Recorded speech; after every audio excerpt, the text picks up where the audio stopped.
Hello and welcome. My name is Xander. I will be your instructor through this tutorial. Now, this tutorial is actually part of a whole course which you can access the first stages for free here on YouTube. Now, in this tutorial, I might mention resources and other tutorials. Do check out the link in the video description, which will take you to the playlist, and also there will be a link to the resources so that you can access and follow along here on YouTube. Now, if you like this course, you found it useful, and you want to take that next step, you can find this course over at Udemy. All the links to the resources can be found in the video description. Now, don't forget, also subscribe to the channel for weekly promotions, discounts, and free course giveaways.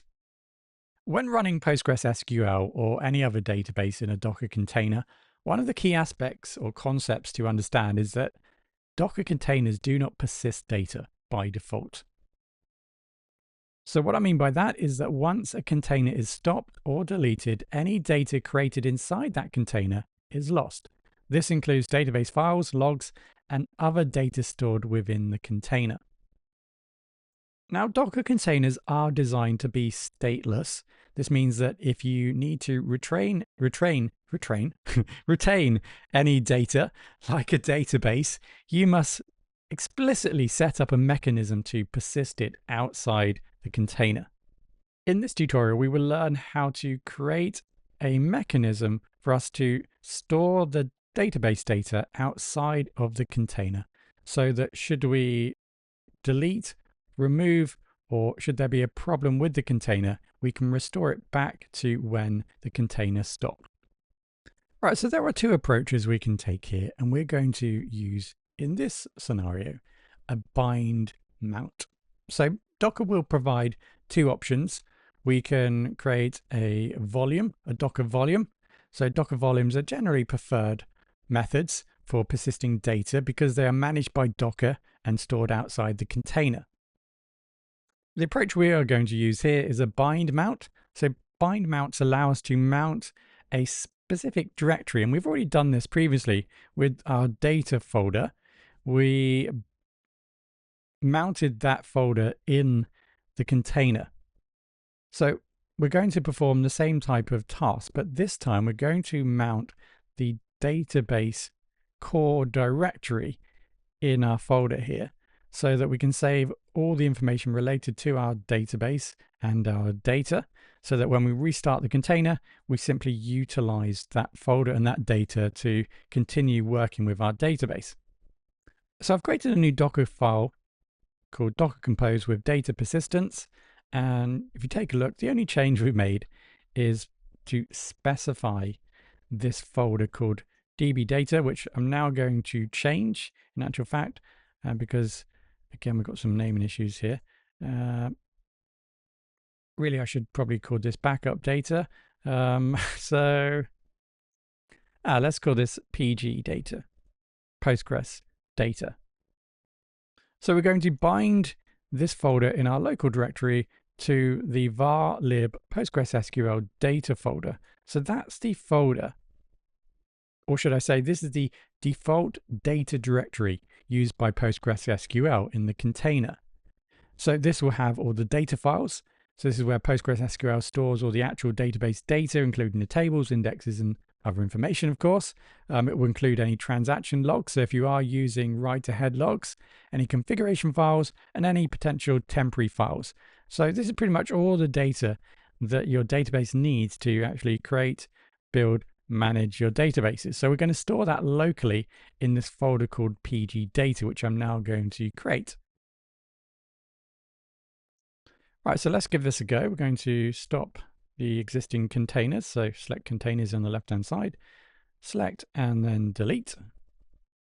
Now we need to run the Docker container or the Docker Compose file. So flag, and this time it's going to be Docker Compose with data persistence. Okay, so that's going to be up, and then the D flag. So it looks like everything was successful. So let's just now inspect this folder, PG data, and you can see that it has been populated through the fact that the Postgres database has been initialized in the Docker container. The files and folders have been created, the initial folders and files have been created, and they've been mirrored across over to our local machine. So they persist here on our local machine. If we make changes here, it will make changes on the container. If we add or make changes to the folder, the var lib PostgreSQL data folder, it will then be saved here also on our local device. So let's actually build something. And let's go ahead and let's log into the container. Let's go ahead and log into the inventory table. And I think we'll go for, let's load in this CSV. Just briefly, quickly load that in. So from line 14, we're just going to load all the data in. We should have access to it still. Okay. Right, so we have some data. Oh, no. Apologies, I've forgotten to add the table. So go back into the complete database. Just add these tables. Okay. Now we have tables. So you can add some data if you like. The point is here that we're going to save this information and then just restore the container and see if it works. So having just the database and tables is fine. So at this point, we've created our container. We have now the data being saved locally from our container. So this should include information related to this database and tables that we've just created. So now we can test to see if the data persists. So you may remember before, whenever we delete any of the containers, it usually means that our database also is destroyed. Now this time, of course, we have our data right here.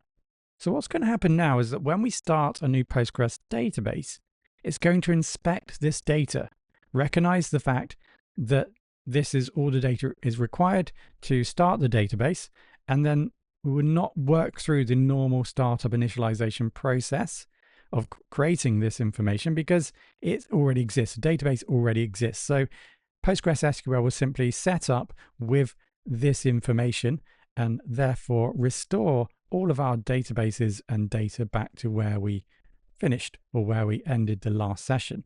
So let's go ahead and run our Docker Compose again. So you can see the container has now started once again.